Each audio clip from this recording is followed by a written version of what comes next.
ಯೇಸುವಿಗೆ ಸ್ತೋತ್ರ. ಇಂದು 26 ಜೂನ್ 2025. ಈ ದಿನದ ಧ್ಯಾನ ಭಾಗ ಯೂದನು ಬರೆದ ಪತ್ರಿಕೆ ಅದರ 24 ಮತ್ತು 25ನೇ ವಾಕ್ಯ. ಯೇಸು ಕ್ರಿಸ್ತನಿಂದ ಉಚಿತಾರ್ಥವಾಗಿ ಲಭಿಸಿದ ರಕ್ಷಣೆಯ ಮೂಲಕ ನಿತ್ಯ ಜೀವಕ್ಕೆ ಬಾಧ್ಯಸ್ಥರಾದವರು ಅದನ್ನು ಕಾಪಾಡಿಕೊಳ್ಳಿರಿ ಎಂದು ಪ್ರಬೋಧಿಸಿರುವ ಯೂದನು ಮತ್ತೊಂದು ಎಚ್ಚರಿಕೆಯ ಸಂದೇಶವನ್ನು ಆದಿಮ ಸಭೆಯ ಸಂತರಿಗೆ ನೀಡುವಂತವನಾಗಿದ್ದಾನೆ. ಅದೇನೆಂದರೆ, ಹೊಲಸು ನಡತೆಯಿಂದ ಮೈಲಿಗೆಯಾದ ಅವರ ಅಂಗಿಯನ್ನು ಅಸಹಿಸಿರಿ. ಯೂದನ ಪತ್ರಿಕೆ 23ನೇ ವಾಕ್ಯದ ಆರಂಭ ಭಾಗದಲ್ಲಿ ಕೆಲವರನ್ನು ಬೆಂಕಿಯ ಬಾಯಿಂದ ಎಳಕೊಂಡು ರಕ್ಷಿಸಿರಿ ಎಂದು ಹೇಳಿ, ಅಂದರೆ ತಮ್ಮ ಮಲಿನವಾದ ನಡತೆಯಿಂದ ದೇವರ ನ್ಯಾಯ ತೀರ್ಪೆಂಬ ಬೆಂಕಿಗೆ ಗುರಿಯಾಗಿರುವವರನ್ನು ಅಲ್ಲಿಂದ ರಕ್ಷಿಸಿರಿ ಎಂದು ಹೇಳಿರುವಾಗ, ಅದೇ ಸಂದರ್ಭದಲ್ಲಿ ಆದಿಮ ಸಭೆಯ ಸಂತರಿಗೆ ಯೂದನು ಬುದ್ಧಿ ಹೇಳುವಂಥದ್ದು, ಹೀಗೆ ಮಲಿನರಾದವರನ್ನು ರಕ್ಷಿಸುವಾಗ ಅವರ ಪಾಪವನ್ನು ದ್ವೇಷಿಸಿರಿ ಎಂಬುದಾಗಿ ಆಗಿದೆ. ಇನ್ನೊಂದು ಅರ್ಥದಲ್ಲಿ ಹೇಳುವುದಾದರೆ, ಮಲಿನದೊಂದಿಗೆ ರಾಜಿ ಮಾಡಿಕೊಳ್ಳಬೇಡಿರಿ ಎಂಬುದಾಗಿ ಅರ್ಥೈಸಬಹುದು. ಈ ಮಲಿನವು ಒಂದು ವಿಧವಾದ ಸಾಂಕ್ರಾಮಿಕತೆಯಿಂದ ಕೂಡಿದ್ದಾಗಿದ್ದು, ಇಲ್ಲಿ ನಾವುಗಳು ಜಾಗರೂಕತೆಯಿಂದ ಇರಬೇಕೆಂಬುದು ತಿಳಿಸುವಂಥದ್ದಾಗಿದೆ.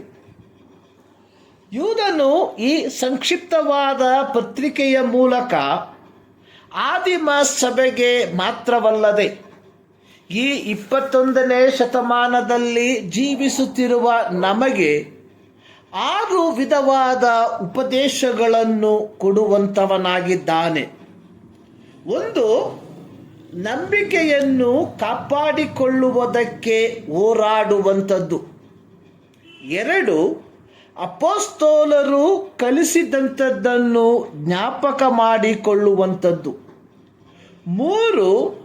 ಭಕ್ತಿಯಲ್ಲಿ ಅಭಿವೃದ್ಧಿಯನ್ನು ಹೊಂದುವಂಥದ್ದು. 4. ಪವಿತ್ರಾತ್ಮ ಪ್ರೇರಿತರಾಗಿ ಪ್ರಾರ್ಥನೆ ಮಾಡುವಂಥದ್ದು. 5. ನಿತ್ಯ ಜೀವವನ್ನು ಹೊಂದಿಕೊಳ್ಳುವುದಕ್ಕಾಗಿ ದೇವರ ಪ್ರೀತಿಯಲ್ಲಿ ನಮ್ಮನ್ನು ಕಾಪಾಡಿಕೊಳ್ಳುವಂಥದ್ದು. 6. ದೇವರ ನ್ಯಾಯ ತೀರ್ಪು ಪ್ರತ್ಯಕ್ಷವಾಗುವ ಮೊದಲು ಸುವಾರ್ತೆಯನ್ನು ಸಾರಿ ಕೆಲವರನ್ನು ನಿತ್ಯ ನರಕದಿಂದ ರಕ್ಷಿಸುವಂಥದ್ದು. ಯೂದನು ತನ್ನ ಪತ್ರಿಕೆಯನ್ನು ಅವರ್ಣೀಯವಾದ ಸ್ತುತಿವಾಕ್ಯದೊಂದಿಗೆ ಮುಕ್ತಾಯಗೊಳಿಸುವಂತವನಾಗಿದ್ದಾನೆ.